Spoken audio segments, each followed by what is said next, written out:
Mr. Silent Channel. Please don't skip the ads. Kabanata 3641 Tyrant. Naningkit ang mga mata ng lalaki, nakatitig kay Yefan, at sa kauna-unahang pagkakataon ay humarap sa kabab ang lahi na ito na minalas niya noon. Puno rin ng pagtataka ang babaeng nasa likod niya, halatang hindi makapaniwala na masusugatan ang isang lalaki. Nang makita ito, hahakbang na sana ang babae, ngunit napigilan ng lalaki na iniabot ang kanyang kamay. Anong pangalan mo? Tanong ng lalaki. Ikaw Fan. Napakabuti, Yefan. Kailangan mong tandaan na ang taong pumatay sa iyo ay tinatawag na Tyrant. Sa lalong madaling panahon, bumagsak ang boses ng Tyrant, sumugod ang katawan niya pasulong. Hindi alintana ang kanyang puso na tinusok ni Taichu, ang maniniil ay puwersahang binasag ang noo ni Yefan gamit ang isang kamao. Kahit na ang aksyon ay mukhang magaspang, ang kapangyarihan ay mas malakas kaysa sa pagkawasak ng lupa. Ang lalaking ito, halimaw na pangangatawan. Dahil tinusok na ni Taichu ang puso, kaya pa rin niyang labanan ang santukan. Napukaw din si Yefan sa dugo sa kanyang mga buto, binitawan lang niya ang simula, at humakbang pasulong para hamarang gamit ang isang kamay. Sa simula, nawalan siya ng kontrol at direktang bumalik sa Sword God Ring. Kinaladkad ni Yefan at ng Tyrant ang kanilang nasugatan na katawan at nagsimulang lumaban. Boom! Boom! Boom! Gatlang M. Isang kamao, nagtama sa mukha, dibdib, baywang at tiyan. Ang Tyrant ay natatakpan ng gintong liwanag upang protektahan ang kanyang katawan, habang si Yefan ay napapalibutan ng Triple Sword Intent at Dragon Blood Armor. Sinuntok at sinipan yung dalawa, at nagyakapan at gamulong. Kung ikukumpara sa mabangis na paghaharap sa simula, ang sandaling ito ay mas katulad ng isang matinding labanan sa pagitan ng dalawang kontrabida. Ang mga mismong partido lang ang nakakaalam na ang tila pangit na hand-to-hand fight ay talagang isang madugong away ng mga lalaki. Diyos ng tae. Iyon lang. Matapos makatanggap si Yefan ng hindi kilalang bilang ng mga kamao, nakita niya na ang Tyrant ay binugbog din hanggang sa dumudugo, at agad siyang lumaban ng may mataas na espiritu. Sa simula, lahat ng aspeto ay pinigilan, at unti-unting sumunod si Yefan. Siya ay may napakataas na antas ng martial arts. Sa proseso ng pakikipaglaban sa maniniil, pagkatapos unti-unting masanay sa hula ng kalaban, talagang lumaban siya ng mas mahusay. Dahil, naiintindihan, ng kabilang partido ang mga kasanayan sa pakikipaglaban, gagawa na lang siya ng hindi pangkaraniwan at manggugulo. Kapag wala na sa ayos, hindi madaling mahulaan ng maniniil. Ito ang Divine Dragon Hall, ang kapangyarihan ni Aoki ay walang katapusan, at ang paggaling ni Yefan ay ganap na maayos. Dagdag pa, ang God King Sword Intent, pagkatapos ng lahat, ay maaaring magdulot ng pinsala sa kalaban, ito ay hindi hihigit sa higit na pinsala at mas kaunting pinsala. Hanggat hindi niya kayang patayin, hindi siya magpapatalo. Ang maniniil ay umungal sa mahinang boses at ginamit ang pinakamabangis na taktika para patuloy na atakehin si Yefan, binigay ang kanyang depensa. Gamitin ang espadang iyan. Yefan. Sinong minamalas mo? Brat. Ang. Hindi kailangan ng Tyrant ang espesyal na Divine Power skill, at hindi kailangang masyadong maaga si Yefan. Hindi nakayanan ng babae ang pangit na labanan, at sumimangot, Tyrant, nakalimutan mo na ba ang lahat ng martial arts na itinuro ko sa iyo? Tianwu, ito ay isang labanan sa pagitan namin ni Yefan, at gagamit ako ng sarili kong paraan. Solve it. Nang magkahiwalay ang Tyrant at si Yefan, isang misteryoso at malakas na pamimilit ang biglang lumitaw sa itaas ng kanilang mga ulo. Isang malaking puwersa ang nagtulak sa dalawa palayo ng pilit. Biglang nakaramdam ng pamilyar si Yefan, at nang tumangala siya, nanginginig siya. Ikaw ba? Ang. Biglang lumitaw ang gintong maskara sa Shenlong Palace. Ang malupit at si Tianwu ay umuko ng may paggalang sa isang tuhod. Panginoong tagapaghatol. Yefan nakasimangot, adjudicator. Saan galing ang lalaking ito? Ang gintong maskara ay nagsimulang magsalita sa isang wika na hindi maintindihan ni Yefan. Tyrant, lumampas ka. Ang. Itinaas ng Tyrant ang kanyang ulo, ang kanyang mga sugat sa buong katawan, at pagkatapos ng maikling pagpos, 70% siyang bumuti. Panginoong tagapaghatol, nakita na kami ng tansong taong ito, at dapat siyang tunay na Diyos. So ano, hindi siya galing sa mundo mo, wala kang karapatang patayin ang totoong Diyos ng ibang mundo nang walang autorisasyon. Ang. Bumantong hininga ang gintong maskara, Tyrant, ang mga batas ng templo ay hindi dapat saktan. Ikaw ang tagahatol ng backup, huwag mong sirain ang iyong kataas-taasang kaluwalhatian sa hinaharap dahil sa isang panandaliang galit. Nagmamadaling sinabi ni Tianwu, adjudicator, alam na ng Tyrant na mali ako, patawarin mo ako. Ang. Sumimangot ang Tyrant at sinabing, matagal na akong hindi nakakakilala ng totoong kalaban. Panginoon. Adjudicator, itong Yefan, isang tansong tao, ay maaaring tamaan ako ng malakas, ano ito? Bakit? Hindi maintindihan ni Yefan ang pinag-uusapan ng mga taong ito, kaya napasigaw na lamang siya, hoy! Ikaw ba ang lalaki sa Chaos River? Sino ka? Umalis din si Yefan. Magsama kayo. Kung makakatakas ka sa unang araw ng unang taon, ngunit hindi ka makakatakas sa ika-15 araw, tapos ka na. Gayunpaman, malabo niyang naramdaman na ang gintong maskara na ito ay hindi katulad ng nauna. Hindi pinansin ng gintong maskara si Ye Fan. Ang tansong taong ito ay dapat na gumising sa Emperor species. Napaka-espesyal ng kapangyarihan ng kanyang emperador at kayang labanan ang malalim na kahulugan ng Tyrant Mu. Natigilan ang maniniil, nagliwanag ang kanyang mga mata, ang kapangyarihan ng emperador. Ang emperador na pinatay ko ay wala doon. Iniisip ng iilan na ang kapangyarihan ng isang emperador ay walang iba kundi iyon.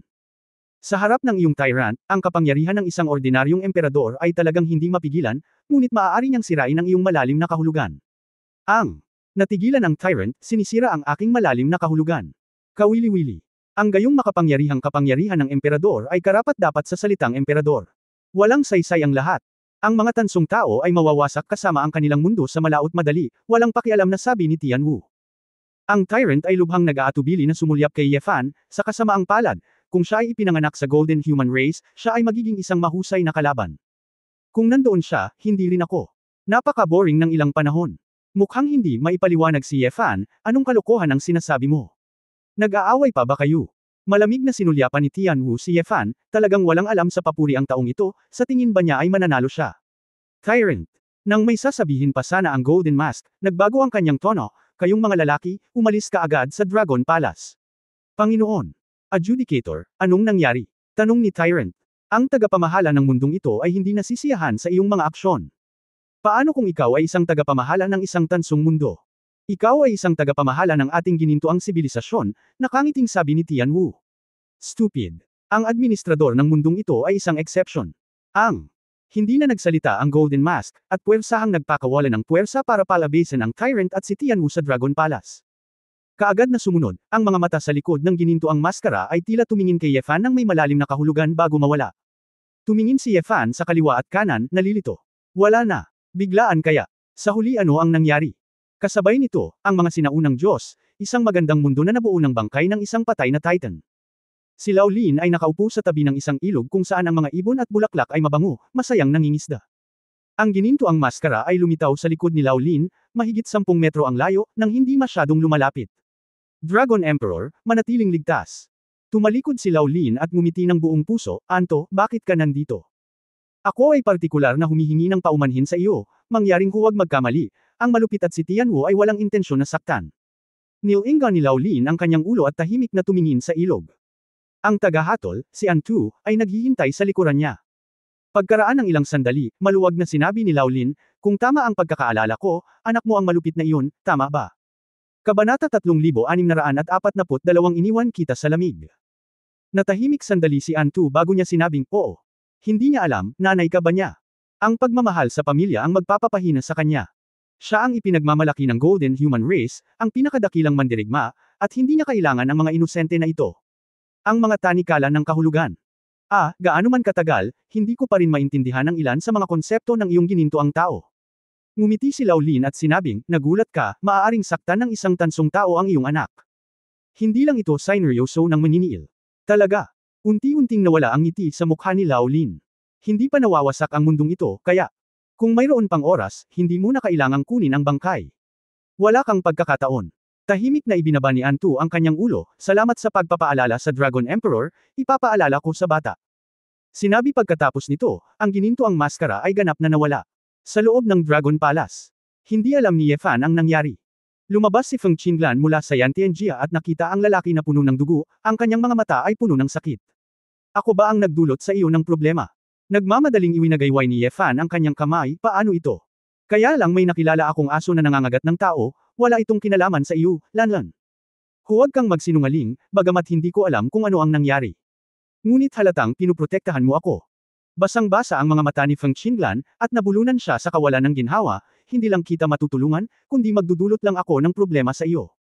Alam ni Ye Fan na walang silbi ang magsabi ng kahit ano sa sandaling ito. Paimpal niyang niyakap ang babae at marahan itong inilo. Tingnan mo ako, hindi ba? Ang mga sugat ay gumaling na, tapos na. Tumingin si Hua Feihua na may komplikadong ekspresyon. Sino yun, hindi mo talaga kilala. Nagkibit balikat si Ye Fan, sana malaman ko rin, pero hindi ko talaga maintindihan. Sana hindi ito mula sa Hongmeng, kung hindi, ito ay magiging mahirap, bamantong hininga si Hua Feihua. Huwag mag-alala tungkol dito, Hongmeng. Sa palagay ko ay hindi ito gusto ng mga tao, sabi ni Ye Fan. Saglit na natigilan si Hua Feihua, mas nag-aalala ang kanyang mga mata. Elder Hua, ang bagay na ito ay punanetilang lihim pansamantala. Naiintindihan, alam ni Hua Feihua, at hindi niya matitinag ang puso ng hukbo sa isang kritikal na sandali. Bagamat nakatagpo siya ng hindi inaasahang sitwasyon at nakakita ng potensyal na malakas na kaaway, alam ni Ye Fan na kailangan pa rin niyang gumawa ng isang hakbang sa isang pagkakataon, at hindi siya maaaring maging magulo. Ang pinakamahalagang bagay sa ngayon ay ang patuloy na pagbutihin ng sariling lakas, at ang pangalawa ay ang pakikitungo kay Hongmeng. Matapos magkaroon ng kaunting insight si Ye Fan sa Shenlang Guangzhou, hindi niya masasabing naiintindihan niya ang lahat, ngunit marami rin siyang nabasa. Tulad ng hinulaang. Ang prinsipyo ng enerhiya dito ay katulad ng sa Longqi. Ito ay mas angkop lamang para sa Shenlang clan, at ito ay angkop din para sa mga tao upang makabisado. Orihinal na inakala ni Ye Fan na sa parehong banal na dugo ng dragon, ang mga banal na hayop ay magiging mas advanced kaysa sa mga tao. Ngunit mula sa pagsusuri ng Divine Dragon Hall na ito, sa katunayan, walang mahalagang pagkakaiba sa pagitan ng dalawa. Kung iisipin mong mabuti, medyo madali para sa mga banal na hayop na makakuha ng kapangyarihan dahil sa maliit na bilang ng mga lahi. Dahil ang lahi ng tao ay madaling magparami, kailangan ng higit na pagsisikap upang maabot ang parehong antas. Sa katunayan, ito ay halos isang tacit understanding, isang balanse. Tila nilayo ng lumikha na payagan ang dalawang uri ng nilalang na magkaroon ng espasyo para mabuhay.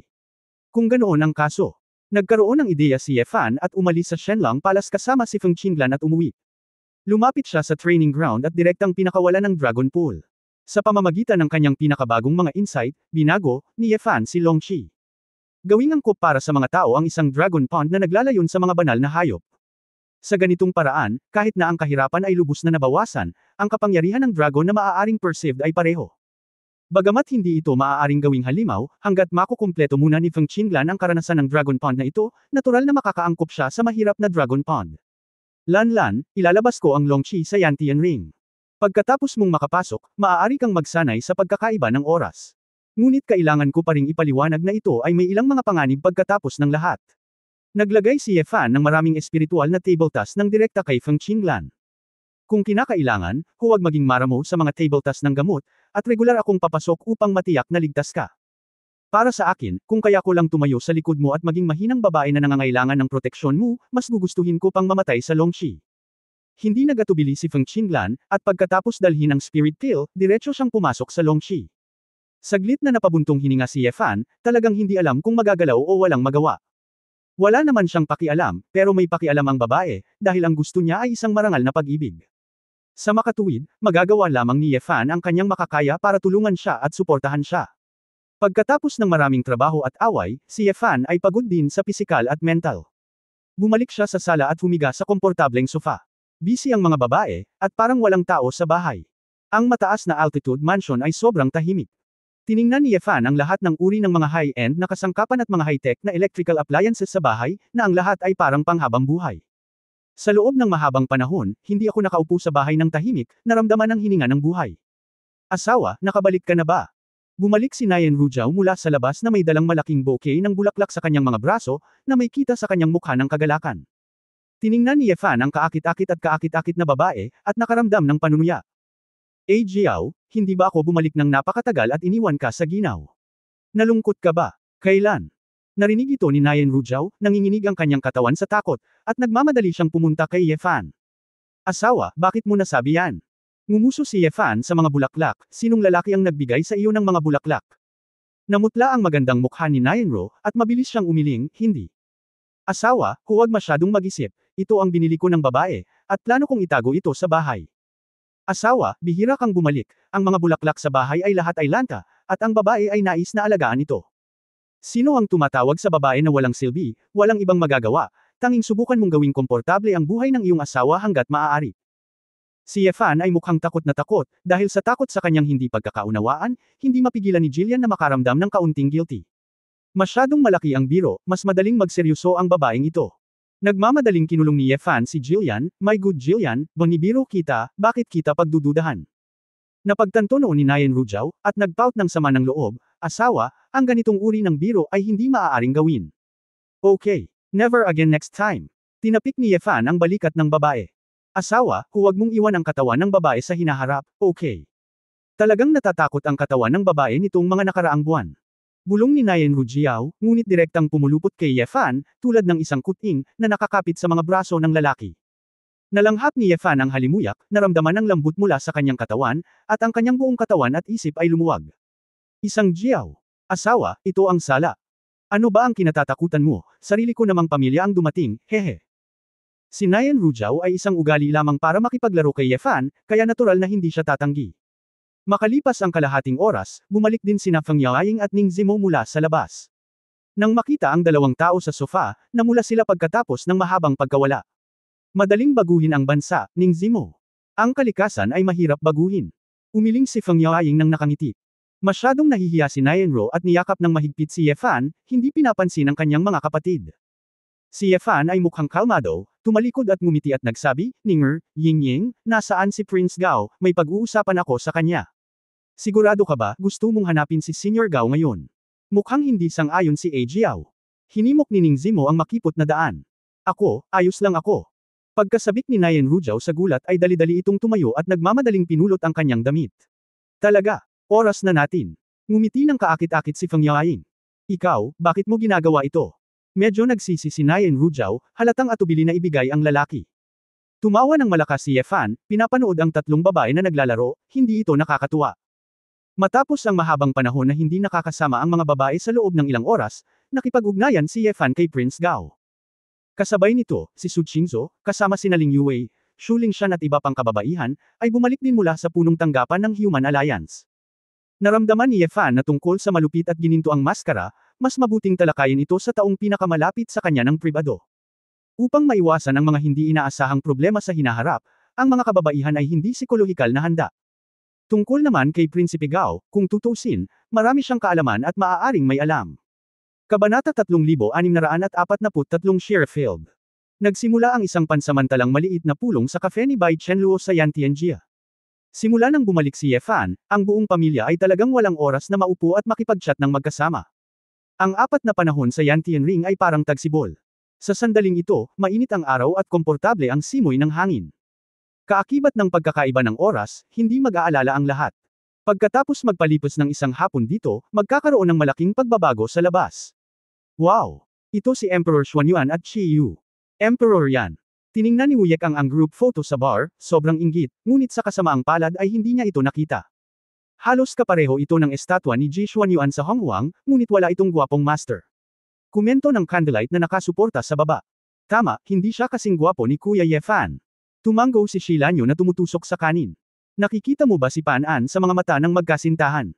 Alam mo na mas gwapo si Ji Xuanyuan. Inilibot ni Xiao Ziner ang kanyang mga mata. Ate, tumitingin ka ba sa mga tao gamit ang iyong puwit? Pang-aasar ni Du Yuner. Kahanga-hanga si Sister Ziner. Pumalakpak si Shi Lanyo at tumawa. Ngumuso si Xiao Ziner sa kanyang kapatid, ibinaba ng patay na babae ang kanyang mga siko. Ngumiti si Yuner, humigop ng limonada, at naiinggit na sinabi, ngunit sa totoo lang, nakikita ni Chen Luo ang mga alamat na ito. Makikita pa rin ng parehong senior ang kanyang biolohikal na ama, napakaswerte. Sa oras na ito, natapos si Bai Chenluo sa paggawa ng isang dosenang tasa ng kape at lumabas na may dalang tray. Nang marinig ang mga salita ng magkapatid, napuno rin siya ng kagalakan, at hindi maitago sa gilid ng kanyang bibig ang masayang ngiti. Sa katunayan, maliban sa kanya, wala sa mga babaeng naruroon ang nagkaroon ng pagkakataong makita ang mga totoong alamat na iyon. Kasama ko ang aking asawa, at dumaan ako sa hindi mabilang na mga paghihirap sa Juyuan sa lahat ng paraan. Sa puntong ito, isa na silang, couple in need. Kung iniisip ito, ang balingkinitan at magandang leeg ni Bai Chenluo ay napakataas at tuwid din, ang kanyang espiritu ay mataas, at siya ay may poster ng may bahay ng Yantian Ring. Tara, subukan natin. May mga butil ng kape na itinanim ng pamilya ni Chao. Ang panglimang asawa lang. Isa-isang ipinamahagi ni Bai Chenluo ang kape sa mga babae. Wow, may magagandang latte art pa rin. Hindi maiwasan ni Ling Yue na humanga nang makita niya ang lahat ng uri ng cute na pattern ng hayop sa bawat tasa ng kape. Halika, aming Prinsesa Ayer, kailangan mong uminom ng pinakamaraming kape, paano ang lasa? Nakangiting tanong ni Ning Zimo. Si Ayer ay mukhang walang magawa, paano magkakaroon, kung gusto mong uminom ng higit, dapat ay si Yunyao. Si Chu Yunyao ay bihirang magsuot ng sarili niyang casual na damit, isang loose striped half-of-the-shoulder sweater, slim jeans, sexy at mature. Okay naman ang lasa, hindi sayang ang oras ng research ko para pumunta dito para mag-afternoon tea. Si Su Qingzhou at Sally Ye ay tila nasa maling lugar dahil sa kanilang mga naunang salita. Sa oras na ito, ang dalawang babae, isa sa kaliwa at isa sa kanan, ay umupo sa tabi ni Yefan. Si Yefan ay nasa kanyang likuran na parang mangmang, at pagkaraang tumawag, medyo natakot siyang magsalita, dahil sa takot na may masabi siyang mali. Asawa, bakit wala kang kape? Matapos makuha ni Nayan Rujao ang kape, nalaman niyang nawawala si Yefan sa audience, kaya nagtanong siya. Oh, ayos lang ako. Ngumiti si Yefan at ikinaway ang kanyang kamay. Si Nayan Rujao ay napag-usog lamang, at ngayon ang kanyang buong katawan ay naglalabas ng mesla na halo, ang kanyang mga pisngi ay namumula, tulad ng mga peach. Ngumiti siya ng malambing at inabot ang kape kay Yefan. Uminom ito ng asawa, nagsumikap lang ang asawa. Sumipsip si Yefan ng malamig na hangin, Jiao. Gumagawa ka ng masama na may mabuting hangarin. Oo nga, parehong may napansin sina Su Qingzhou at Sali Ye, ang kanilang mga mata ay malamig at may hinanakit. Nahihiyang tumanggi si Yefan, isang Jiao, inumin mo, hindi ko talaga kailangan. Wang, ibibigay ko sa iyo itong tasa, inabot ni Sali ang kanyang kape. Nainom mo na ang tasang ito, sabi ni Su Qingzhou. Hindi ito magugustuhan ng hari. Kung tutusin, lahat ng pag-aari ko ay pag-aari ng hari. Sabi ni Sali Ye bilang isang bagay. Sali Ye, ano bang problema mo ngayon, ang dami mong pinag-uusapan. Marami. Baka mas kaunti ang sinabi ko noon, mahinang sabi ni Sali Ye. Nang umalis si Yefan, napagtanto niya na kung walang lalaki, lahat ng ginagawa niya ay walang kabuluhan. Kaya naman, ayaw na niyang manood ng tahimik sa kanyang likuran, gusto niyang hawakan ang kaligayahang dapat ay sa kanya. Hindi ka ba abala ngayon? Napakaraming magagandang kaharian ang naghihintay sa iyong pagbabalik. Sumimangot si Su Qingzhou, halos nagmamadaling lumabas. Ang pagsama kay Wang ang pinakamahalagang bagay para sa akin. Diretsyong niyakap ni Sali Ye ang braso ni Yefan at marahan itong sinandal. Ubo-ubo. Si Bai Chenluo ay nabulunan ng 2 beses sa oras na ito, at lumapit na may dalang huling tasa ng kape. Yefan, ito ay para sa iyo. Sabi ni Bai Chenluo na may banayad ng ngiti. Si Yefan ay naten sa lahat, at nang makita ito, sa wakas ay nakaramdam siya ng kaligtasan. Sali Ye, hayaan mo muna, at ako na ang kukuha ng kape. Dahan-daang itinulak ni Yefan ang babae at kinuha ang kanyang tasa ng kape. Gayunpaman, sa sandaling makuha niya ito, ang buong katawan ni Yefan ay masama, ang kanyang mukha ay walang dugo. Nakita ko na sa sarili niyang tasa lang ng kape, iba ang pattern ng bulaklak. Isang puso na may salitang, layag, sa gitna. Ito ay walang sinasabi. Itinaas ni Yefan ang kanyang ulo na parang kidlat, gaano man kainit ang kape, bamantong hininga lang siya. Ha. Masarap at masarap. Dinilaan ni Yefan ang coffee foam sa kanyang labi, at may malamig na pawis sa kanyang noo. Ngunit kahit na ganoon, nakita na ito ni Su Qingzhou at Sali Ye. Ang dalawang babae ay tumingin kay Bai Chenluo na may, masungit, na mga mata. Chenluo, marami kang natutunan tungkol sa Lehua. Ngumiti si Su Qingzhou, mukhang nag-aral kang mabuti. Bukod sa kanina lang, may iba pa ba? Tingnan natin. Malamig ding sabi ni Sali Ye. Ang cultivation base ni Bai Chenluo ay mahina, at ngayon ay inaatake siya ng 2 babae, at ang kanyang momentum ay medyo hindi mabata. Ngunit nang makita niya ang larawan nila ni Chi Yu, naalala niya ang sinabi ni Chi Yu. Oo, may backer din siya. Kung wala ang sarili niyang ama, hindi nawasak si Yefan, mabubuhay pa kaya siya hanggang ngayon. Nang maisip ito ni Bai Chenluo, tumayo siya at pinisil ang isang matikas na ngiti. Ang paggawa ng kape ay kasiyahan ko. Kakayanin ko kung interesado ako. Nakumpleto na ang bahagi ngayong araw. Ipapakita ko sa iyo ang ilang mga bagong trick sa ibang araw. Bumaba ng husto ang temperatura sa pinangyarihan. Tila nagiinuman ang mga babae, ngunit malinaw nilang narinig. Si Bai Chenluo ay walang awa. Hindi lamang siya mayabang, ngunit siya rin ay nagsasalita ng walang awa. Hindi lang okay na magbigay ng pag-ibig ngayon, kundi gaganap pa siya sa ibang mga palabas sa hinaharap. Sa isang iglap, si Yefan ay napalibutan ng 3 babae, at ang tatsulok na hanay ay parang isang ice seller. Ha! Azurfield, gusto ko, sabi ni Xiao Waiso na nakabusangot ang bibig. Matagal na panahon na rin simula noong nakita natin ang mukha ni Mr. Su na sobrang pangit. Hindi napigilan ni Shu Lingshan na matawa, at tahimik na nakipag-usap sa kanyang mga kapatid na babae.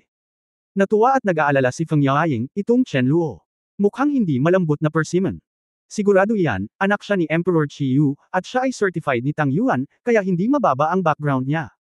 Huwag mong i-transmit ang boses mo. Kapag nakita ni Qingzhou na nanunood tayo ng saya, mababaliw talaga siya. Bagamat hinikayat siya ni Ling Yue, hindi niya napigil ang matawa. Napakaawa ni Kuya Yefan. Si Ji Wanqing ay tahimik na nanatili sa tabi ni Chu Yunyao, hawak ang tasa ng kape sa magkabilang kamay, ang kanyang mga mata ay nagpapakita ng kaunting awa. Gawin mo mismo, walang kinalaman ang mukha ni Chu Yunyao sa sarili niya. Si Yefan ay talagang malapit nang mag-freeze sa sandaling ito, lumunok siya ng 3 beses. Yan. Hindi niya talaga alam kung paano lulutasin ang malamig na kapaligiran sa pagitan ng 3 babae sa sandaling ito. Ano ang sitwasyon? Isang boses na walang pakialam ang nagmula sa labas, na bumasag sa deadlock. Kabanata 3644 na paano mo nalaman? Biglang tumayo si Yefan. Mian, paano ka nakabalik? Blonde ang buhok, nakasuot ng gwapong black rivet jacket na si Mian, puno ng punk style. Mukhang hindi maipaliwanag, mayroon ba itong magandang relasyon kay Yefan? Sa sandaling nagbago ang mga kamay ni Mian, bigla siyang naglabas ng isang malaking gintong gripo, na tila isang burol. Hindi ba ito nakikipaglaro sa dragon na ito ng ilang sandali? Gerd. Naakit din ang babaeng atraksyon sa nakaraan. Bagamat alam kong posibleng masira ang ikalimang Diablo, medyo nakakabigla pa rin na makakita ng ganoong kalaking duguan na gripo. Hoy, medyo may kakayahan itong ihagis, lunok, at pampalusog sa lugar. Ito ay isang matigas na bukol. Umiling si Mian at sinabing, hindi ito kawili-wili, ang mga kasanayan sa pakikipaglaban ay masyadong simple, kahit na si Chi Wenxia ay karaniwang makakayanan ito. Nakita kong gusto nitong tumakas kaya pinatay ko ito ng malakas. Hindi mahirap. Kinuha ni Chi Wenxia ang katawan nito, sinabing iiho ito at kakainin ng hiwalay. Ibalik mo na lang ang natitirang gripo. Hindi napigilan ni Yefan na matawa, may balak pa silang kumain. Ang Diablo, nangangahas siyang kumain ng kahit ano. Tinatayang noong siya ay nagpa-Unir ay kinakain din niya ang mga makalat na bagay na ito. Anyhow, isa itong matandang demonyong dragon, kaya dapat itong makabawi, sabi ni Mian. Sino ang sinasabi mong masarap kumain? Isang madilim na boses ang lumitaw sa likod ni Mian. Nanlamig ang mukha ni Mian, at ibinaling niya ang kanyang ulo upang tingnan ang biglang pagsulpot ni Prinsipe Gao. Matanda, huwag kang magkamali, hindi dahil ikaw. Ang demonyong dragon at itong mga demonyong dragon sa simula ay hindi magkaparehong lahi. Nagpalit si Prince Gao ng isang straight white suit na may anti-gong pocket watch at isang gentleman's top hat. Siya ay magalang at matikas. Hindi, sa palagay ko ay nagsasaad ka. Lumabas si Xiao Jin sa sandaling ito at lumabas mula sa likuran ni Prince Gao. Ipinakita ni Mian ang kanyang mga ngipin, "You little brat, which side are you on?" Ang aking Panginoong Xiao Jin ay natural na master ng Sword God, at hinahangaan ko rin ang karakter at kaalaman ni Prince Gao. Wala kang kahihiyan, hindi nakakagulat na tinawag ni Yefan na ikaw ay sakam sa mga ahas. Naiinis na sinabi ni Mian, sa hinaharap, huwag mong sabihin kabilang ka sa Shenlang clan, mawawala sa iyo ang dragon. Kahit anong tawag sa akin ng master, nickname lang lahat, nakangiting ngumisi si Xiao Jin. Hinawakan ni Prince Gao ang ulo ni Xiao Jin nang may kasiyahan, maaari mo akong turuan. Ngumiti si Yefan at hinawakan ang kanyang noo. Anong klaseng estilo ang mayroon siya para itaas ang napakagandang dragon? Ang munting ginto na ito. Hindi ko alam kung kanino ako matututo. Umiling si Yefan. Ang ilang mga babae sa tabi niya ay tumingin sa kanya na may kakaibang mga mata, at tisitli hindi nagsasalita. Bueno, kumusta na ang Fifth Kingdom? Tanong ni Yefan. Hindi ko alam. Anyway, ipinasa iyon sa Magic Dragon. Siya nga pala. Ang magkapatid na Magic Dragon, hilingin mo akong kausapin ka, at bumalik ka mamaya para magpasalamat. Natawa si Mian at sinabing, mukhang maganda ang kapatid na iyon. Ayon sa human aesthetics, mahaba ang mga binti niya at maganda ang figure. Alam ni Yefan na dapat si Siegfried ang pinag-uusapan ng lalaking ito, na talagang kapanapanabik. Ngunit ang problema ay, aling palayok ang hindi binubuksan at aling palayok ang itinaas. Oo nga, ngayon lang naisip ni na Su Qingzhou at Sali Ye ang negosyo, at ang kanilang mga mata ay nagtama. Asawa, bakit hindi ko alam na maganda pala ang relasyon mo ni Sister Fafner? Hari, hayaan mo akong pangasiwaan ng Fifth Kingdom, sabi ni Sally. Si Yefan ay pinagpapawisan ng malamig sa kanyang likuran, alam niyang kung magpapatuloy ang mga bagay na ganito, may malaking mangyayari. Ito ay lahat ng maliliit na issue. Pag-uusapan natin ang mga ito mamaya. Dahil nandito si Senior Gao, pag-usapan muna natin ang tungkol sa negosyo. Same time na sinabi ni Yefan, siguro ang pinakamalaking banta natin ngayon ay hindi na si Hongmeng. Narinig ito ng mga batang babae, naging nakatuon ang kanilang mga ekspresyon. Si Yefan ay napakamaingat sa ibabaw, ngunit nakahinga siya ng maluwag sa kanyang puso. Hindi talaga madaling maging lalaki. Oh, para hayaan kang magsabi ng ganyan, mukhang hindi maliit na bagay ang pagkakataong ito. Naging curious din si Gao. Senyor, mangyaring gumamit ng kape, mahusay na iniabot ni Bai Chenluo ang isang tasa ng itim na kape, na nagpapakitang pamilyar siya kay Prince Gao. Sinabi ni Ye Fangson na ang hanggal na babae na ito ay hindi inaasahan na matututo siya ng masama, ito ay talagang isang kapaligiran sa pagsasanay. Senior Gao, naaalala mo pa ba na nakatagpo ako ng biglaang krisis sa magulong ilog? Natural na tandaan, sinabi mo na ito ay isang gintong maskara. Nagulat si Prince Gao, maaaring lumitaw muli ito. Umiling si Yefan, kahit na lumitaw ito, pakiramdam ko. Ito ay isa pang gintong maskara. Kaagad, maikling inilarawan ni Yefan ang kanyang nakita, kung ano ang kanyang nakatagpo, at kung ano ang sinabi ng malupit. Nang marinig ng lahat na mapoprotektahan lamang ni Yefan ang kanyang sarili, napilitan siyang gamitin ang lahat ng kanyang lakas, at hindi maiwasang manginig sa takot. Dapat mong malaman na ang balita ng Sword God na sinisira ang Storm Valley at ang pagtanggal kay Ailaris ay kumalat sa buong mundo. Ang panig ng Human Alliance, dahil din sa balitang ito, ay hinihikayat ng damdamin ng publiko, at nararamdaman na ang paligsahan kay Hongmeng ay may kumpiyansa. Ngunit, kung ang bagong makapangyarihang kalaban, kahit ang kasalukuyang Yefan, ay hindi makayanan. Kung gayon paano sila makakalaban? Golden Mask. Gintong lahi, tansong tao. Saglit na bamulong si Prince Gao, nag-iisip. Senyor, may alam ka ba? Tanong ni Yefan. Nag-isip sandali si Prince Gao, at sinabing, may narinig lang akong ilang alamat. Sinasabi na may iba pang mundo maliban sa Yin Yang 5 Days sa mundong ating ginagalawan. Ang pinakamatandang lahi ay tinatawag na Golden One. Lahi, sila ang pinakamaagang buhay. Sa sandaling sila ay ipinanganak, sila ay katumbas ng mga Diyos, tinatamasa ang pagtrato ng mga kataas-taasang Diyos. Kahit na sila ay mamatay, sila ay muling bubuhayin, at walang konsepto ng kamatayan. Naninirahan sila sa ito ang pinakamatandang nasasakupan ng Diyos. Mamaya, dahil dumarami ang mga Diyos, naging problema ang gininto ang mundo. Ang ilang mga gintong karera ay hindi nasisiyahan sa mahabang at nakakabagot na ito. Pinili nilang umalis sa gininto ang mundo. Maraming makapangyarihang mga Diyos sa kanila ang maaaring magbukas ng mundo ng nakapag-iisa, o makahanap ng kanilang sariling mundo. Ang mga Diyos na ito na lumikha at nagmamay-ari ng ibang mga mundo ay unti-unting lumikha ng lahi ng pilak.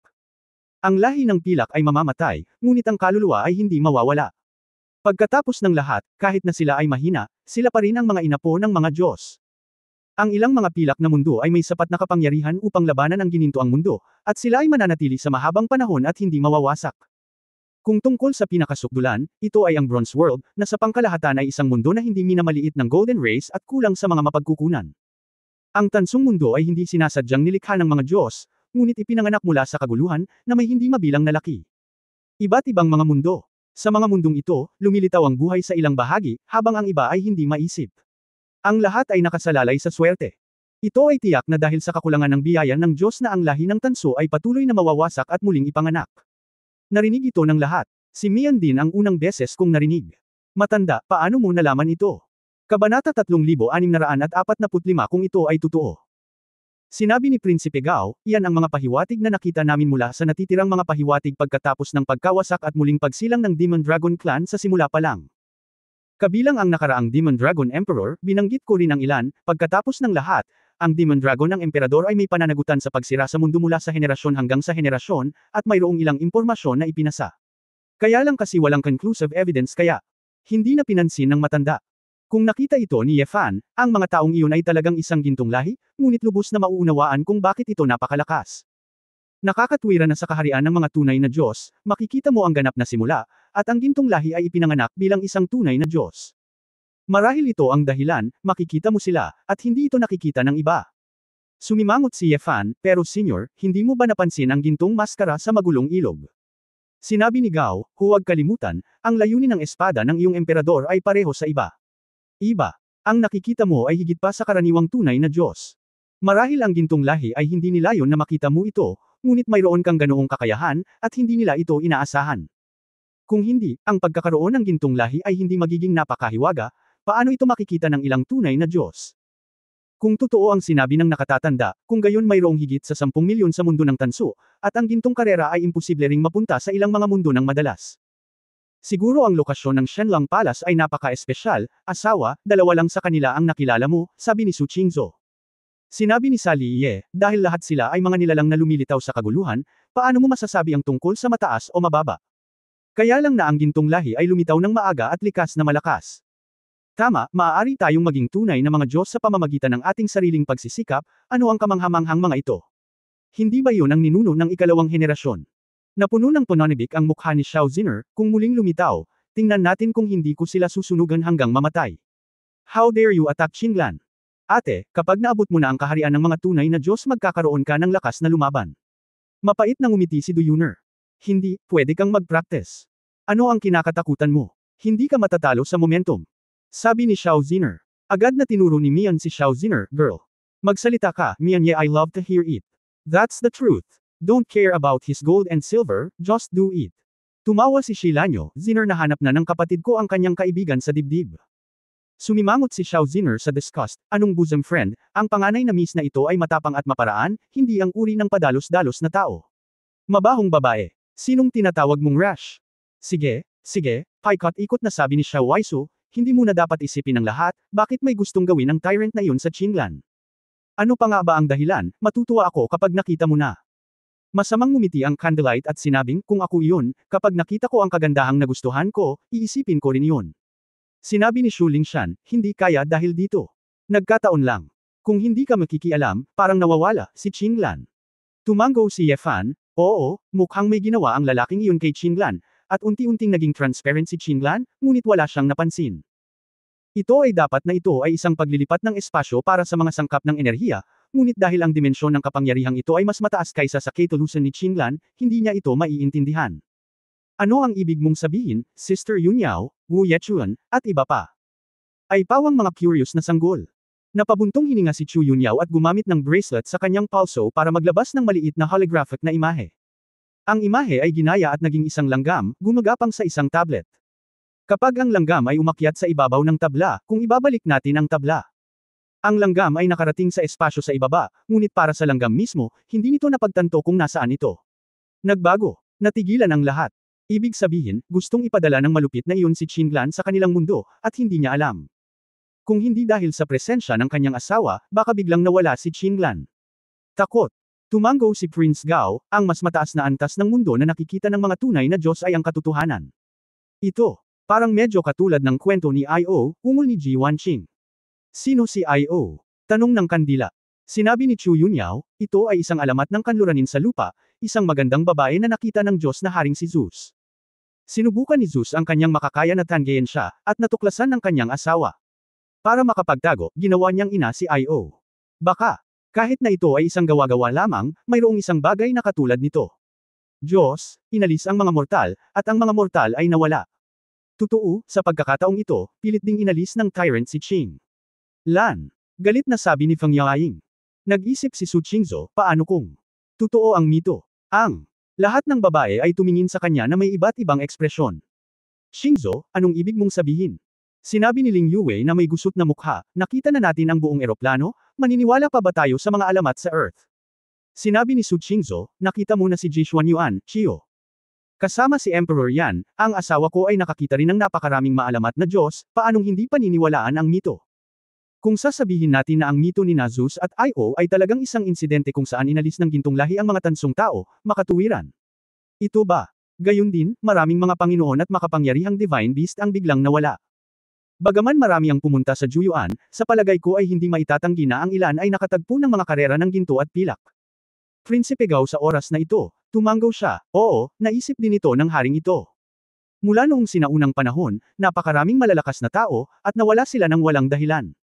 Bagamat napakalaki ng 5, sanay na ang lahat. Ngunit, kung aalisin ng gintong lahi ang malalakas na taong ito, o papatayin sila, kung gayon ito ay magiging totoo. Hindi ko kilala ang mga Diyos at multo. Ang mga mata ni Ye Fan ay kumikislap, ibig sabihin. Ang nangyari kay Qinglan ay talagang nangyari sa lahat ng oras, ngunit sa pagkakataong ito ay nagkataong sinira ko.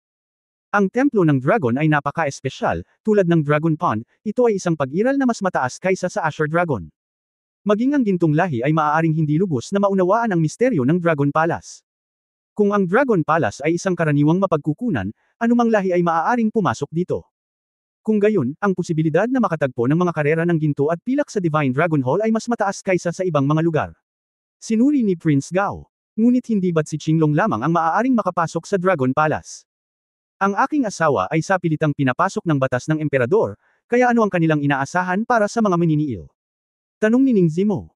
Dahil ang batas ng emperador ay makakahanap ng paraan upang makapasok, hindi pa rin alam kung ang gintong lahi ay may ibang paraan. Biglang tumayo si Shu Lingshan, at tumayo ang kanyang mga kilay, hindi, kailangan kong maglakad-lakad. Kabanata 3646 na Valkyrie. Shanshan, ano bang nangyayari sa'yo?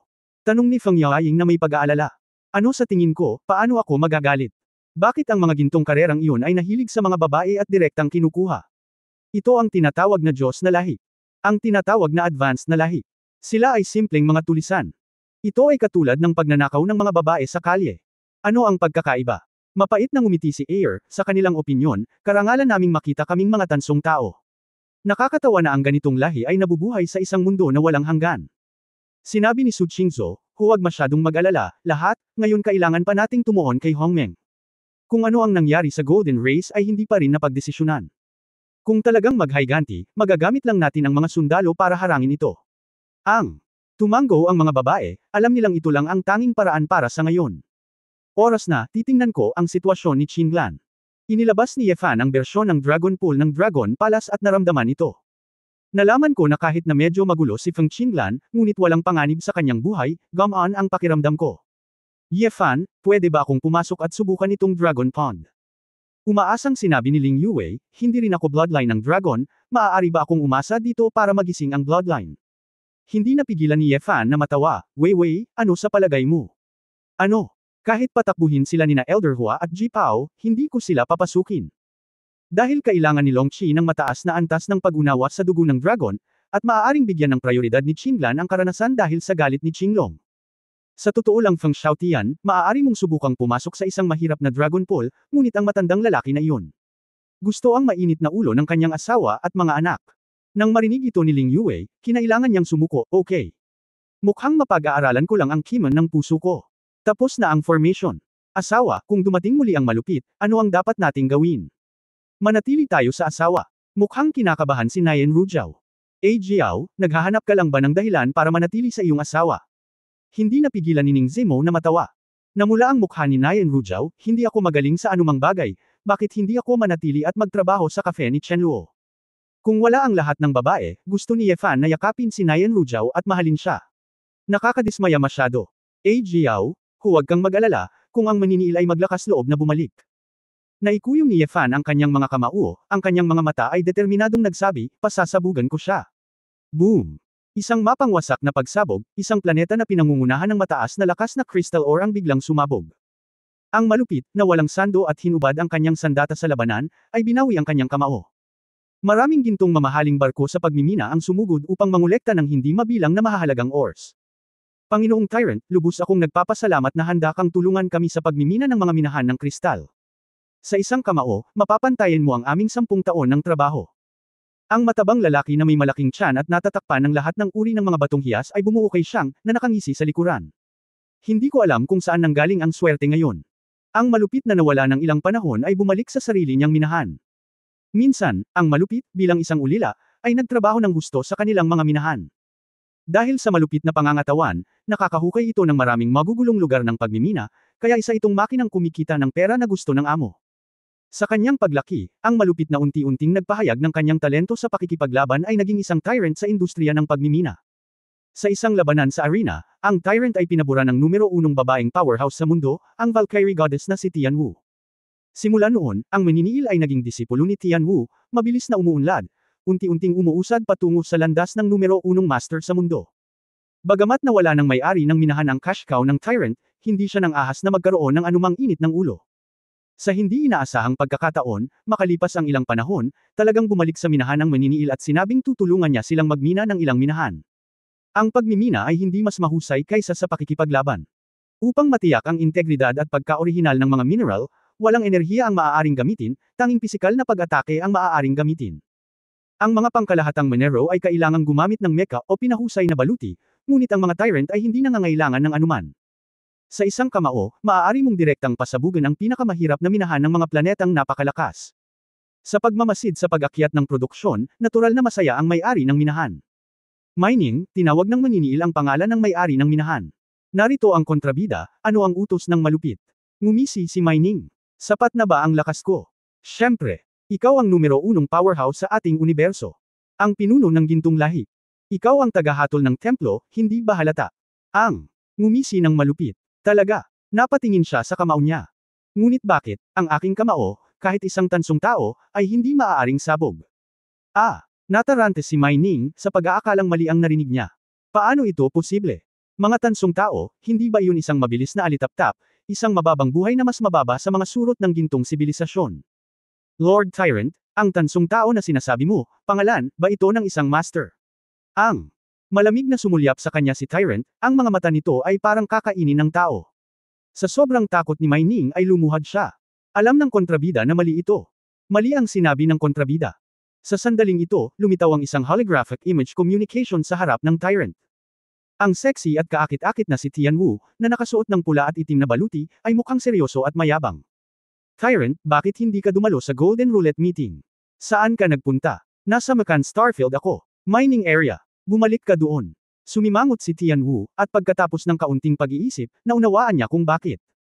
Kung hindi ka kumbinsido, bumalik para sa espesyal na pagsasanay, huwag kumuha ng isang tumpok ng mga bato upang ilabas ang iyong galit. Hayaan ang mga tao na maliitin ito. Ngumisi si Tianwu. Espesyal na pagsasanay. Ngumisi ang tyrant, Tianwu, wala kang maituturo sa akin. Buong pagmamalaking itinaas ni Tianwu ang kanyang dibdib, mali ka, malupit, hindi mo pa ako natatalo. Bilang iyong guro, hindi mo pa ako naaabutan. Ang mga mata ng tyrant ay kumikislap sa kulog, gusto mong magsanay laban sa akin. Seryoso. Kung matalo mo ako, ibibigay ko ang aking sarili. Sa iyo. Ngumiti ng kaakit-akit si Tianwu. Naglalawi na ang may-ari ng minahan na si Mai Ning. Ang Valkyrie goddess na si Tianwu ay hindi lamang ang numero 1 babaeng powerhouse sa mga mata ng hindi mabilang na Golden Race powerhouses, kundi isang nakamamanghang kagandahan din. Maraming tao ang nag-iisip na ang Tyrant at ang Valkyrie ay isang pares ng mga immortal. Sa hindi inaasahang pagkakataon, guro at apprentice lang sila. Si Tianwu ay hindi kasama ng malupit. Tumawa ang Tyrant, interesting. Nang matapos siyang magsalita, biglang bumukas ang pinto ng kalawakan, at agad na nawala ang malupit. Lumitaw muli, ito ay isang parisukat na ng mga gintong gusali, at ang lupa ay natatakpan ng mga gintong bato. Ang buong Kat-Anji tanging nasuspine na mundo ay ang tirahan ni Tianwu. Sa oras na ito, tinanggal ni Tianwu ang kanyang baluti at nagsuot ng manipis na pulang uniforme ng militar, may hawak na gintong sibat, at ang kanyang blonde na buhok ay sumayaw sa hangin. Tianwu, sinabi mo na ang ating gintong lahi ay may pinakamataas at pinakakomprehensibong martial arts. Bilang isang Valkyrie, bihasa ka sa martial arts ng lahat ng sibilisasyon. Walang sikreto sa anumang martial arts sa harap mo. Ngunit bakit, ang tansong taong iyon na nagngangalang Ye Fan, ay maaaring makipaglaban sa akin ng pabalik-balik?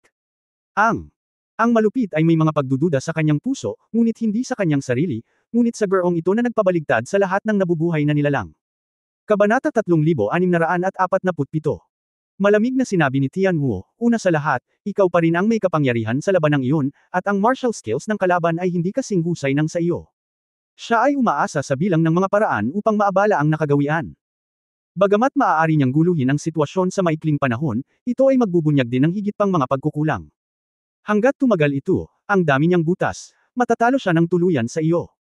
Pangalawa, na si Ye Fan ay hindi isang ordinaryong tansong tao, minamaliit mo ang kaaway. Ang martial arts ay walang katapusan at walang limitasyon. Kung hindi mo kayang durugan ang iyong kalaban, kung gayon. Isa lang ang kailangan mong gawin, itinuro ni Tianwu ang maniniil gamit ang isang sibat, lakasan mo, iyon na. Lumiit ang mga mag-aaral ng Tyrant. Ako ay magiging mas malakas, at pagkatapos ay patayin ang taong iyon sa pamamagitan ng aking sariling mga kamay.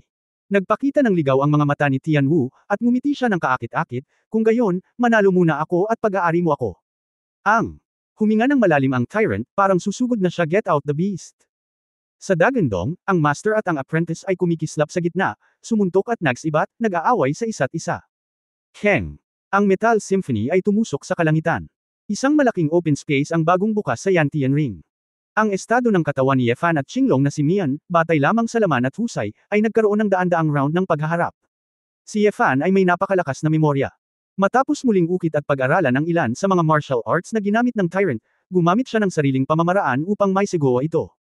Nilaslas niya ang kaliskis ng dragon ni Mian gamit ang isang espada, na nagdulot ng nakakasilaw na sparks. Laking gulat ni Mian, anong trick? Pwede ba? Babalik sa ganyang anggulo. Kahit na ang pamilya Shenlang ay hindi magagapi, hindi ito nangangahulugan na hindi sila nag-aaral ng mga kasanayan. Ang nakikipaglaban na dragon tulad ni Mian ay pamilyar sa lahat ng uri ng kasanayan. Ngunit sa harap ng ilang mga panlilinlang ni Ye Fan, ito rin ang unang pagkakataon na nakita niya ito. Bago ko ito nakita, naisip ko rin na perpekto na ang aking mga galaw. Kahit ano pa, ang martial arts ng Golden Race ay talagang mas komprehensibo at maraming merito. Inalis ni Ye Fan ang kanyang espada at hindi na nagsalita. Ibig sabihin ay magpatuloy. Nagbukas siya ng mga bagong ideya sa pamamagitan ng pakikipaglaban sa mga Tyrant at Mian. Basta pag-iisipan mong mabuti, paglipas ng panahon, tiyak na gaganda ang iyong kakayahan sa pakikipaglaban. Sa oras na iyon, hindi siya prejudge ng Tyrant, at hindi siya magiging pasibo. Boy Ye Fan, bakit hindi ka lumaban? Hindi pa sapat ang laban. Medyo hindi pa rin natutupad si Mian. Naghahanap ako para matuto ka, gusto ko lang maging pamilyar sa mga susunod na trick.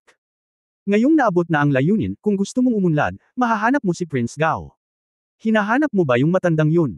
Tapos pagod na ba akong mabuhay? Nasugatan pa rin siya at hindi pa nakaka-recover. Hindi yun isang bagay na maaari kong harapin. Paano kung kainin ako nito? Ngumiti si Ye Fan, alam pala ng lalaking ito na natatakot siya. Wala talaga akong oras. Kung gusto mo akong tulungang ipagpatuloy ang pagpapalawak ng Yantian Ring, gawin itong 100 beses at 100 beses ang espasyo. Pagdating ng panahon, hahayaan kong pumunta at manirahan dito ang lahat ng uri ng Divine Beast sa mundo. Wala nang mga kalaban na matututunan. Natawa si Mian at sinabing, gusto mo maging kuli mo si Lolo. Tulungan kitang maghukay ng mga butas.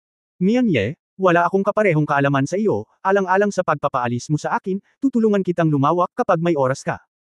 Pero okay lang, kung walang makapangyarihang mythical beast na papasok, magagalit ako.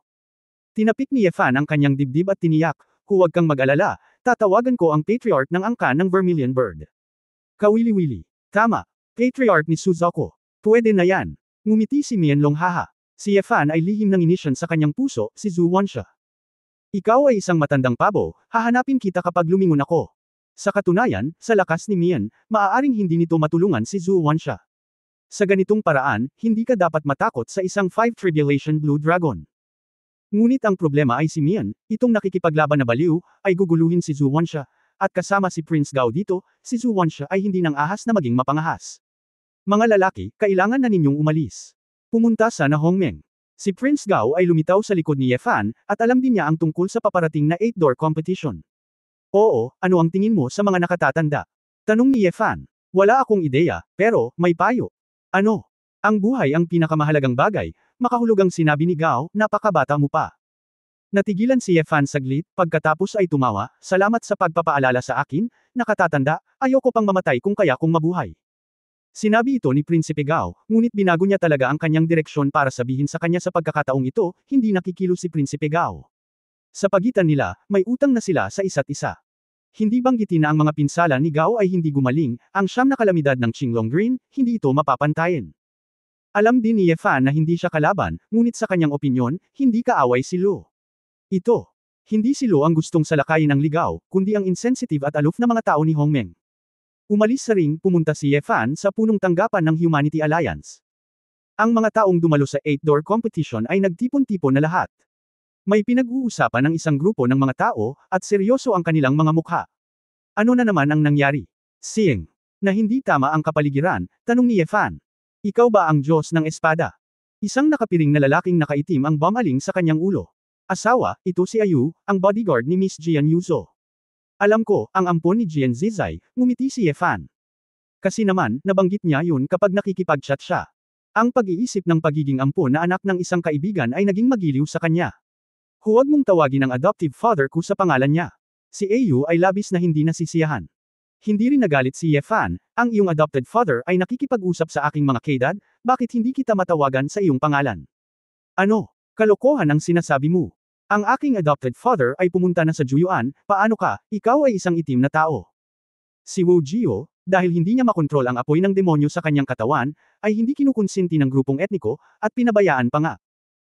Kinuha ka ni Jian Zizi, pinagaling ka, tinuruan ka ng pamamaraan, tinataka ng iyong mga mata ng isang lihim na pamamaraan sa loob ng libu-libong taon, at nabuksan lamang ang selyo pagkatapos ng matagumpay na pagsasanay. Sa tuwing nagsasalita si Ye Fan, nabigla ang mukha ni Ayu, dahil imposibleng malaman ni Ye Fan ang tungkol sa kanyang nakaraan. Ikaw, nakilala mo ba talaga ang iyong foster father? Napaluha si Ayu.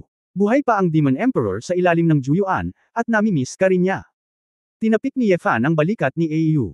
Sinabi ko sa iyo kanina na kagagaling lang ng asawa ko mula sa Juyuan, naniniwala ka na ba sa akin ngayon? Napabuntong hininga si Su Qingzo. Tumango si Ayu at tuwang-tuwang sinabi, magaling. Magaling ang adoptive father, napakagaling talaga. Nagmamadali niyang iniyuko ang kanyang mga kamay kay Ye Fan at lumuhad sa isang tuhod.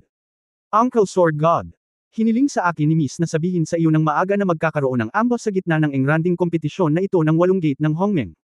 Si Jiu Shangtia Ingong ay nagpadala ng mga mamamatay tao upang palihim na lumahok sa kompetisyon upang matiyak na ang kanyang pamilya ang mauuna. Magsisimula ang mga tao. Tiyo. Bagamat naisip ni Ye Fan na kakaiba ito, hindi siya nag-abalang pakialaman ito, at sinabing, mukhang mahal na mahal ni Feng Jishaw ang anak na ito. Talagang wala siyang pakialam kung ano ang iniisip ng Petronas. Siyempre namangha si Feng Jixiao dito. Ang patron saint, ngunit dahil sa kanyang sarili at sa Jiushang Tiainggong, mayroon siyang malalim na ugat na impluensya sa Shenlang clan at hindi mabilang na puwersa ng Hongmeng. Kung ang patron saint ay hindi isang huling paraan, imposibleng salakayin si Feng Jixiao, kasama si Mrs. Xiao Wang, Bihan Temple. Ganoon din kay Zhou Hankong at sa iba pa. Hanggat magpapatuloy ang 8-door competition, kahit palitan ito sa gitna, tinatayang ang Patronus ay maaari lamang magbukas ng isang mata at magsara ng isang mata. Hindi napigilan ni Ye Fan na mapamura, kaya sa pagsasabi niyan, si Hongmeng ay naagnas hanggang sa buto ng mga peste na ito. Sa tahasang pananalita, kung gusto mong igalaw ang hangin, kailangan mong baliin ang pulso, ngunit makakasakit iyon sa mga buto, at maging ang dugo ay dadaloy sa ilog. Bilang patron saint, si Lu ay halatang nabibitag din ang grupong ito ng mga tyrant. Ang mga prinsipe ay sama-samang bumangon, at ang anghel na tagapag-alaga ay nasa itaas. Ito ay kawili-wili. Kabanata 3648 magpataba. Kung wala ka nang sasabihin pa, pag-usapan na lang natin ang kakayahan sa pamamahala. Masyadong mahina ang berdeng ito. Kung si Qingzhou, paano papayagang maging blessing ang mga bastard na ito? Hindi naman matatawag na mapagkakatiwalaan at may kakayahan. Asikasuhin natin. Ikaw. Hindi pwedeng pumili ng kahit sino, pero kailangan mong gumawa ng gulo. Galit na galit si Ye Wuyo kaya napag-alitan siya, at siya nga pala, ay nalalayan niya ang kanyang manugang. Nay, ang oras ay mag-aaksaya ng kalooban ng sinuman, maging ang Nine Tribulations Azure Dragon ay mapapagod at manhid. Tulad ng anumang dinastiya, unti-unti itong magiging corrupt at bababa sa paglipas ng panahon. Sinabi ni Su Qingzhou, sa totoo lang, sa napakaraming tao sa Hongmeng, napakabihirang na para kay Hongmeng na mapanatili ang isang matatag na modelo ng pangunguna.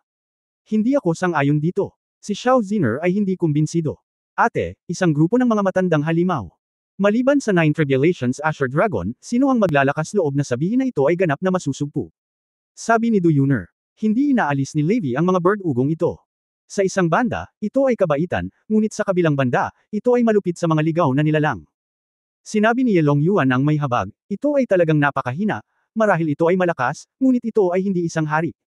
Tila napahiya si Ye Longyuan nang maisip niya ang kanyang dating sarili.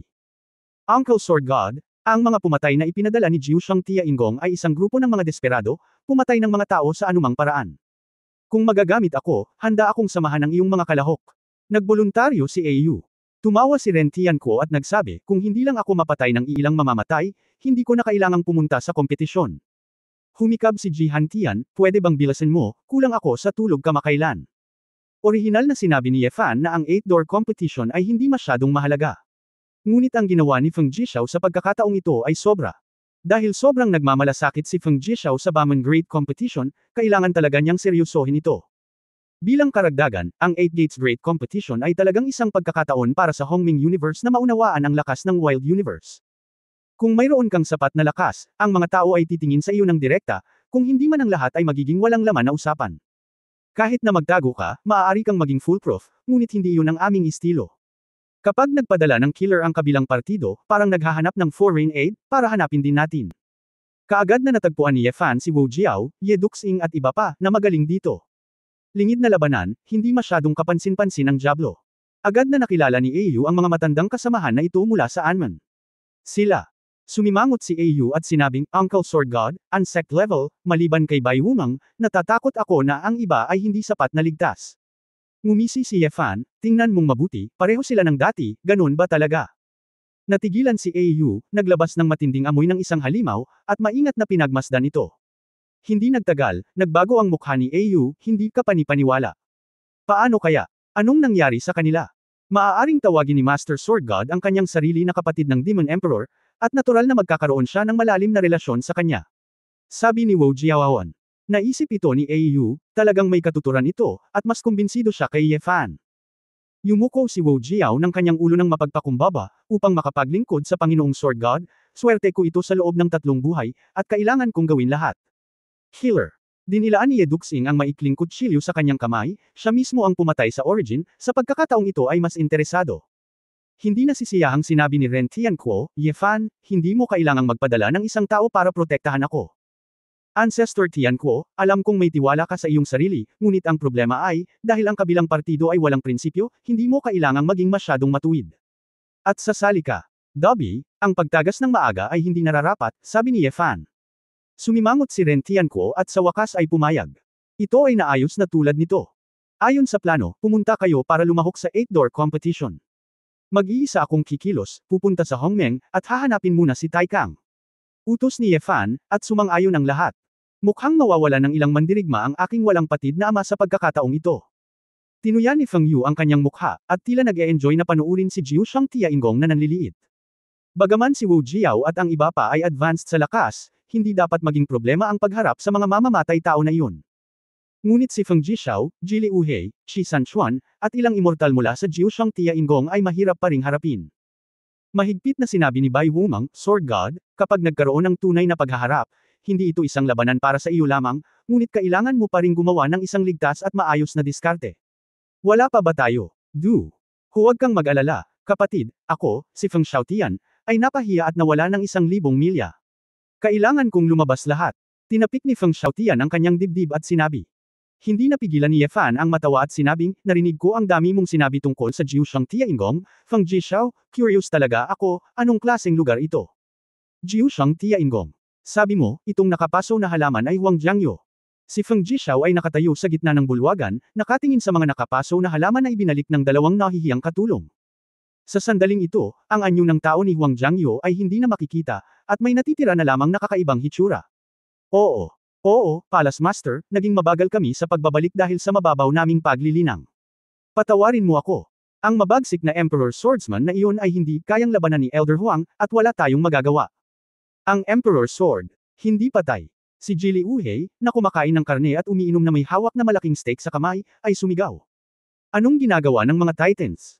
Ang buong hukbo ay nalipol, at walang napatay. Nil-arrow ni Chi Sanchuan ang mga dye sa kanyang kamay at umiling sa kanyang ulo ng may paghamak. Malungkot ang mga mata ni Feng Jishao, alam niya, si Elder Huang ay mula sa aking Jiu Shangtia Ingong. Sinabi ito ni Elder Huang, ngunit hindi ito pinansin ng Escrimador. Nang marinig ito, mas nanlamig ang mga mata ni Feng Jishao. Haha, Huang Jiangyo naging isang piraso ng damo. Sa sandaling ito, lumabas si Feng Jishao na gusot, sinundan ng 2 maid na inalis niya. Nangako akong magdadala sa akin ng ilang babaeng duwende para subukan, ngunit sa huli ay ginawa akong nakapaso ng halaman ng duwende. Basura. Walang sabi-sabing-sabi ni Feng Jishao, diretso niyang binuksan ang kanyang pantalon, at nagsimulang maglabas ng tubig sa mga halaman sa paso. Hoy, ang cultivation base ay inabandona, ngunit mayroon ding isang kalamangan, iyon ay, maaari kang magkaroon ng ilang pataba. Ang 2 kasambahay ay mabilis na tumalikod at hindi nang ahas na tumingin dito. Nang nakita nila ang Huang Jiangyu na pinataba, ang mga ekspresyon ng ilang tao sa eksena ay nagyelo. Tiener, ito ang pangunahing bulwagan ng Jiu Shangtia Ingong, ikaw ay. Natatakot akong mali ito. Oo, sapat na para makita ka, si Jili Uhe at Chi Sanchuan ay parehong nangungumbinsi sa magagandang salita. Ikalawang tiyuhin at pangatlong tiyuhin, hindi ka pa ba nakakita ng mga pananim at pinataba? Ano ito? Nanginginig si Feng Jishao at sinabing may malaking ngiti. Ama, patay na si Huang Jiangyo, itong 2 katulong, sa tingin ko ay nakakaawa sila, kaya hayaan mo akong alagaan sila. Anong sistema? Sa wakas ay hindi na napigilan ni Feng Jishao, at sinampal ito sa mukha. Bagamat ito ay isang napakaliit na puwersa, hinampos pa rin niya si Feng Jishao sa lupa.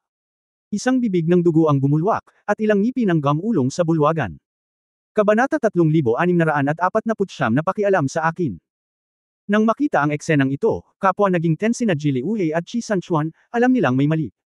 Si Feng Jishao ay mahilig sa Feng Jishao kapag weekdays, ngunit ang batang ito na umiihi sa main hall ng Jiu Shangtia Ingong ay parang ihi sa ulo ni Laozi. Kahit na ang mapagmahal na panatiko, si Feng Jishao, ay halatang hindi makayanan ito. Hehe. Nagpakawala si Feng Jishao ng mga malungkot na ngiti, na nagpagulat sa lahat ng tao sa paligid niya. Nizi, how dare you laugh? Sa sandaling iniunat ni Feng Jishao ang kanyang kamay, lumipad si Feng Jishao sa kanyang kamay na parang papel. Sa harap ng titig ni Shenwei Wanjun, si Feng Jishao ay hindi natakot, at direktang tumingin sa kanyang biolohikal na ama. Bakit hindi ka tumatawa? Dumura si Feng Jishao ng isang subo ng dugo, payag ka bang patayin ako? Sinabi ni Feng Jishao sa mahinang boses, mukhang masyado na kitang pinapasaya. Nakikita ito ng mga bulag. Hindi mo sasabihin sa akin, ngayon mo lang alam, di ba? Si Jili Uhe, na nasa tabi niya, ay nagmamadaling humimok, Tiener, paano mo makakausap ang iyong ama ng ganito? Mahal ka niya na parang bundok. Oo, para sa'yo si kuya, pero wasak ang puso niya, sa'yo nakasalalay ang lahat, paano ka makakagawa ng walang respeto kay kuya? Sinabi rin ni Chi Sanchuan. Hindi napigilan ni Feng Jishao na tumawa at sinabing, ikalawang uncle at third uncle, tanga ka ba talaga, o sa tingin mo tanga ako? Si Jili Uhe at Chi Sanchuan ay natigilan at nagkatinginan. Sa tingin mo ba talaga na ang aking ama ay kumapit sa akin at mahal ako dahil siya ay nagmamalasakit sa akin? Ngumisi si Feng Jishan, tumigil ka sa pagbibiro. Ang aking ama na si Feng Jixiao, ang unang powerhouse ng pamilyang Shenlang, ang Panginoon ng Hongmeng Jiu Shang Tia Ingong. Ang iyong sarili lang ang inaalala niya. Mabahong bata. Anong pinagsasabi mo? Nagdalamhati ang puso ni Feng Jixiao, ginawa ko ang lahat para sa iyo para sa aking ama, at kahit para sa iyo, hindi ako nagdalawang isip na ikulong si Yun San at makipagsapalaran para hamanin ang patron saint. Talagang sinabi mo iyon para sa aking ama, para sa sarili ko. Hindi man lang kita sinisi sa pagiging ama mo. Paano mo nasabi ang ganyang kalokohan? Lalong tumawa si Feng Jishan ng marahas, nakasandal hanggang sa tumulo ang mga luha sa kanyang pagtawa. Haha, para sa akin. Dad, nanlaloko ka ba, naniniwala ka, o sa tingin mo ay tanga ako? Nang nilinang mo ang Feng Yunsan at tinanggap mo ito bilang iyong ampon, ito ay dahil siya ay may talento, o dahil siya ay anak ng iyong subordinate. Kapag natapos na ang sitwasyon, hahanapin ka at magkakaroon ng magandang reputasyon.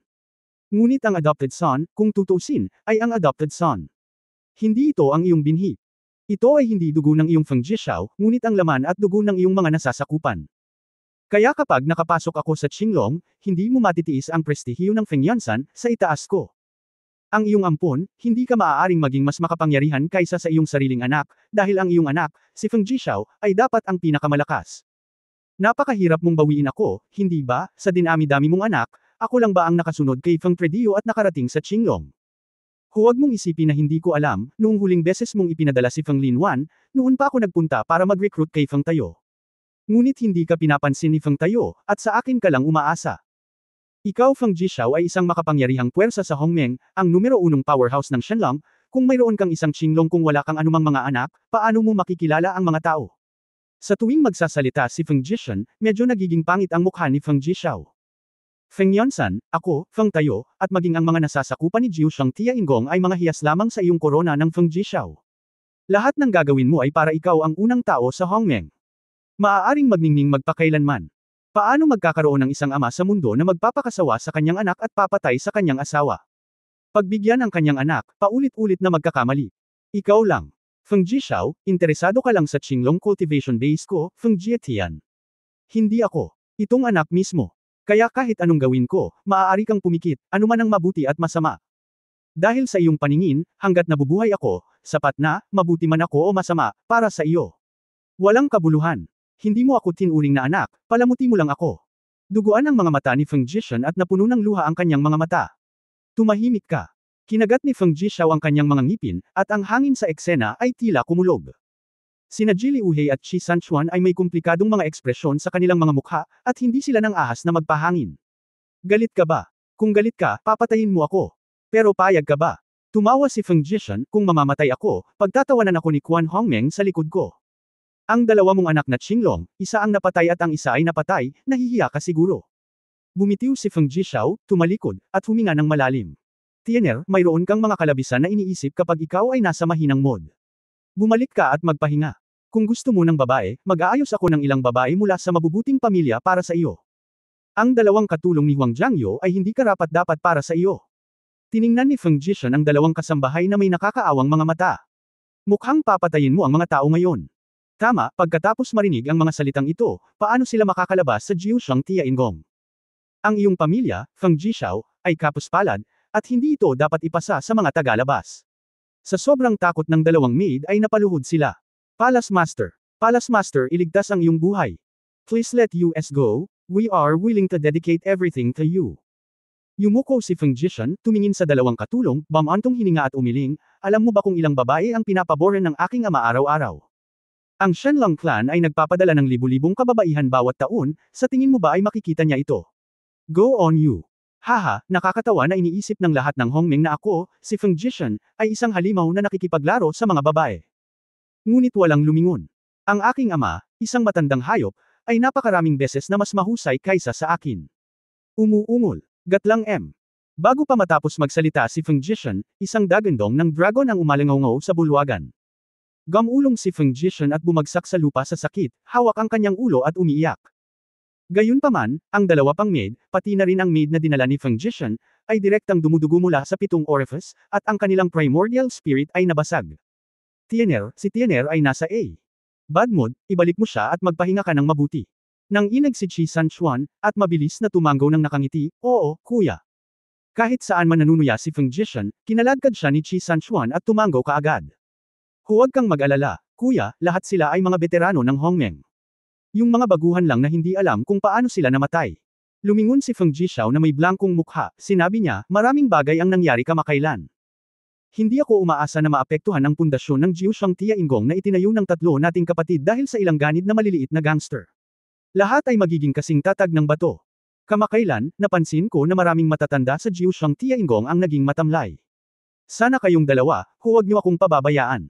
Makahulugang sabi ni Feng Jishao. Sumeryoso ang mukha ni Ji Liuhei, brother, with all due respect, ang mga contestant na tahimik na pinadala ni Savages ay walang dapat ikabahala. Ito ay pinili mismo ni Xiao Wang, ang babaeng iyon na nagngangalang Xiao Ru, ito ba ay isang nakatagong panganib? Ang babaeng iyon ay may malaking potensyal, ngunit walang sapat na oras, at ang kanyang mahiwagang kakayahan ay kabilang sa mabangis na kategorya, nakikipaglaban sa arena. Hindi siya ang kalaban ni Yun San. Sumagi sa mukha ni Feng Jishao ang pag-iisip, ang talagang inaalala ko ay ang batang iyon na nagngangalang Zhu Zuliang. Kabanata 3650 Watchdog. Oh! Curious na tanong ni Ji Liuhei, bihira lang talaga ang panganay na kapatid na lalaki ang tumingin dito ng iba, ano ang espesyal dito? Kinaikit ni Feng Jishao ang kanyang mga mata, hindi ko alam, huwag kang mag-alala. Natigilan si Ji Liuhei noong una, ngunit pagkatapos noon, may ginaw sa likod niya. Ang paggawa ng Feng Jishao na hindi makita ang problema ay ang pinakamalaking problema. Zhou Zuliang. Bakit? Malakas na tanong ng Bihan Temple, isang malakas at magiting na binata na nakasuot ng dark blue fur coat. Ama, ako, si Zhou Yibai, ay naglatag ng 57 ligaw na mundo para sa Xuanming clan. Sa Hongmeng, sa nakababatang henerasyon ng Xuanming clan, sino ang maglalakas loob na tanungin ang aking mga nagawa? Sinabi ni Zhou Yibai sa 12-dosenang tao sa bulwagan. Malakas na sinabi ng eksperto sa angkan ng Xuanming sa kanyang biolohikal na ama, si Zhou Hankong. Dahil biglang nakahanap si Zhou Hankong ng isang hindi kilalang lalaki mula sa labas para lumahok sa 8-door competition na nakatawag ng maraming atensyon. Kahit na humiling sa kanya na pumalit bilang Young Hall Master ay nagalit ang maraming Xuanming disciple sa Hongmeng. Pagkatapos ng grupo ng matataas na opisyal ng angkan ng Xuanming, nagtipon ang lahat sa templo ng Bihan upang makipag-usap kay Zhou Hankong. Oo, sa mga tuntunin ng kakayahan at lakas, si Xianbai ang pinakaangkop na binata na pumalit bilang Temple Master. Hall Master. Ang iyong desisyon sa pagkakataong ito ay mahirap para sa amin na sumang-ayon, at ito ay masyadong arbitrary. Hindi ko pa ito nakita, kahit na makuha niya ang unang pwesto sa 8-sect Grand Competition, hindi ito sapat para patunayan na kaya niyang pamunuan ang Bihan Temple. Umupo si Zhou Hankong sa isang upuan na inukit mula sa Xuanbing Jade na may kalmadong ekspresyon sa kanyang mukha. Ang ganoong eksena, nahulaan na niya, ay hindi inaasahan. Xianbai, hindi mo ba naisip, nalilito ka para sa iyong ama, at oras na para magbitiw at gumawa ng paraan para sa isang mabait na tao? Ikinulong ni Zhou Yibai ang kanyang mga kamay, anak hindi nangangahas, ngunit ang desisyon ng ama sa pagkakataong ito. Mahirap talagang kumbansihin ang publiko. Talaga. Tumanggo si Zhou Hankong at sinabing, Pantasya, ikaw at ang iyong kapatid, mag-usap tayo ng harapan. Hindi nagtagal pagkatapos bumagsak ang boses, dahan-daang naglakad si Zhou Zuliang mula sa isang tabi. Malamig na ngumiti si Zhou Yibai, pare, kung papayag kang harapin ko siya, hindi ka natatakot na saktan ko siya. Kung kaya mo siyang saktan, babawiin mo ang iyong desisyon para sa iyong ama, mahinang sabi ni Zhou Hankong. Kumunot ang noo ni Zhou Yibai, nakatingin sa hindi kapansin-pansin, kahit mahinang iskolar na nasa harapan niya, hindi siya makapaniwala kung anong klaseng malakas na lalaki ito. Zhou Zuliang, ipinapayo ko sa iyo, kung ayaw mong magdusa, tanggalin ang ideya ng pagiging master ng bulwagan sa lalong madaling panahon. Si Zhou Zuliang ay mukhang malumanay at bahagyang ngumiti, ang Hall Master ng Bihan Temple ay nagkakahalaga ng pakikipaglaban para sa tulad nito. Anong sabi mo? Kung walang ambisyon, mahirap maging klima, umiling si Zhou Zuang at bumantong hininga. Boy, naglakas loob ka bang turuan ako ng leksyon? Si Zhou Yibai ay agad na nag-condense ng isang masa ng misteryosong kapangyarihan, at malapit na siyang lumaban. Ngunit biglang ibinuka ni Zhou Zuang ang kanyang bibig at nagtanong, kaya mo bang patayin si Feng Jishao? Natigilan si Zhou Yibai, at pagkaraan ng ilang sandali, sumimangot siya at nagtanong, ano ang sinabi mo? Patayin si Feng Jishao, tapakon si Ping Jiushang Tiangong. Pagkatapos ng ilang salita, lahat ng naruroon ay nagbago ng kulay. Bagamat ito ang pangarap ng lahat ng matataas na opisyal ng Bihan Temple, ngunit sino ang maglalakas loob na sabihin ito sa publiko sa mga ordinaryong oras? Ikaw bata. Sa tingin mo na kung magsalita ka ng malaki, maaari kang maging Hall Master. Ang pagpatay kay Feng Jishao, paano mo magagalaw ang iyong bibig? Nakakatakot ang ekspresyon ni Zhou Yibay. Malakas na sinabi ni Zhu Zuliang, kaya ko. Ikaw, mapapag-alitan na sana si Zhou Xianbai, pero parang nakuryente ang buong katawan niya, at bigla siyang na-freeze. Unti-unting lumitaw ang takot sa mga mata ni Zhou Yibay. Bigla siyang lumuhad sa isang tuhod, iniyuko ang kanyang ulo at sinabing, Young Palace Master. Mula ngayon, ako ang manggaguna sa iyo. Nagkagulo ang buong bulwagan. Ang isang grupo ng mga master ay talagang walang ideya kung ano ang nangyari. Nakaramdam lang ako ng panginginig, na pumapasok sa ulo ng lahat, at naramdaman ko na ang walang kabuluhan sa linggong ito ay puno ng kakaiba. Mukhang wala ng opinyon si Xianbai, tumangay ni Zhou Hankong, ikaw, sino pa ang gustong magtanong? Ang isang grupo ng mga master ay hindi tanga. Alam na ang Zhou Zuliang na ito ay tiyak na may panlilin lang ng demonyo, lahat ay hindi nang ahas na makipagsapalaran. Matapos maghiwa-hiwalay ang lahat, tanging sina Zhou Hankong, Zhou Zuliang, at Zhou Yibay lamang ang naiwan sa bulwagan. Ngumisi si Zhou Hankong at sinabing, ginagamit ng isang grupo ng basura ang aking anak para pilitin ang palasyo, ngunit wala akong lakas ng loob. Tunay na isang pantasya ang umasa sa grupong ito ng mga tao upang talunin si Feng Jishao at madaig ang Jiu Shang Tiaingong, mahinang sabi ni Zhou Zuliang. Mahigpit na sinabi ni Zhou Hankong, dinala kita, ngunit nakipagsapalaran ako, isang demonyo, na lumahok sa kompetisyon na may 8 pinto, na hindi pa nagagawa. Kung gusto mong manalo sa Feng Jishao at mag-higanti para sa maraming asawa, ang iyong panganib ay binibilang. Ano? Bukod dito, malinaw ang ugali ng iyong mga patron santo, at hindi mo intensyon na igalang ang lahi ng tao ng mag-isa. Ngumiti ng masama si Zhou Zuwei. Kung ano ang iniisip ng patron saint, hindi natin ito makokontrol. Malungkot ang mukha ni Zhou Hankong, sa pagkakataong ito kailangan mong makuha ang unang lugar, kung hindi, ang kasunduan sa pagitan natin ay masisira. Ang una, mas sigurado ako, ang hongmeng mo ay walang iba kundi iyon. Umiling si Zhou Zuli at sinabing, alam ko na ito noon pa man, hindi ko kailangan sa simula, anong klaseng pakikipagtulungan sa iyo? Dumiretso ka rito. Joke. Kung walang ako block it for you, natapakan na ang demonyo mong kaharian. How can you be today? Naiinis na sabi ni Zhou Zuang. Naiintindihan. Ikaw, ang Great Hall Master Zhou, ang aking benefactor. Nakangiting sinabi ni Zhou Zuli, wala ako dito, nandito ba ako para pagsilbihan ka? Magliwanag ka lang. Malamig na umungol si Zhou Hankong. Isang masamang tingin ang sumili sa mga mata ni Zhou Zawang, iniunat niya ang kanyang kamay at inilagay ito sa ibabaw ng ulo ni Zhou Yibay. Mula ngayon, ikaw ang magiging aso ko. Nang matapos magsalita si Zhou Zuliang, nakadapa si Zhou Yibay at tumahol nang nakalabas ang dila. Nang makita ang eksenang ito, pipigilan na sana ito ni Zhou Hankong, ngunit hindi niya napigilan. Hanggat matutulungan siya ng demonyong ito na mapalago ang Bihan Temple at mapatay si Feng Jishao, mapapahiya siya at mawalan ng anak. Iniisip pa lang ito, nanginginig ang isip ni Zhou Hankong. Bakit sa tingin mo, hindi kaya kontrolado din siya ng demonyong ito? Imposible. Ito ay dapat lamang ng kanyang sariling paghatol. Ito ay dapat na. Tahimik na sinulyapan ni Zhou Zuang si Zhou Hankong na may komplikadong mukha, at isang kakaibang panunuya ang lumitaw sa gilid ng kanyang bibig. Aso, ano ang tawag dito? Wow! Bantayan! Umirap si Ye Fan, nakatingin sa asul at pula, dalawang malalaking lalaki sa harap niya. Hindi ko akalain na sa unang pagpunta ko sa Hongmeng, may dalawang lalaking parang burol na naghihintay sa akin. Oh, dapat itong tawaging gatekeeper na unicorn. Binago ni Ye Fan ang kanyang mga salita. Sa ilalim ng gate ng Hongmeng sa Snow Mountain, ang Fire Unicorn at ang Water Unicorn ay nagpakita na ng mabangis na mukha. Biglang dumating ang lalaking ito, at ang katok sa pinto ay parang bumagsak ang langit, na direktang ikinagulat nila. Noon, kapag umatake ang halimaw na hukbo, ang tunog na ito ay kabalbalan. Tao, napakatapang mo. Nilusob mo si Hongmeng, at nang ahas kang lapastanganin ako at ang iba pang mga unicorn beast. Ako si Hongmeng na nagbabantay sa Divine Beast, paano ka papayag na gumawa ng mga irresponsibleng pananalita dito? Hindi napigilan ni Ye Fan na matawa, ang banal na hayop ba ay isang asong nagbabantay? Kaliwat kanan pa rin ito, tulad ng batong leon. Ngunit ito ay talagang medyo magarbo, bakit hindi ka pumunta sa aking lugar? Gusto ko rin ng isang pares ng unicorn gatekeepers tulad nito.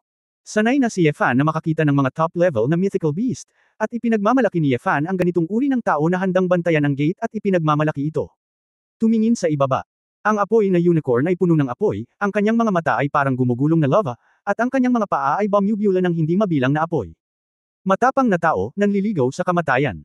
Ang Fire Unicorn ang sinabi, at isang swoop, ang lokasyon ni Ye Fan, isang bundok ng apoy ang sumambulat sa kalangitan. Pagtatapos ng kabanatang ito. For more updates, click on the notification bell.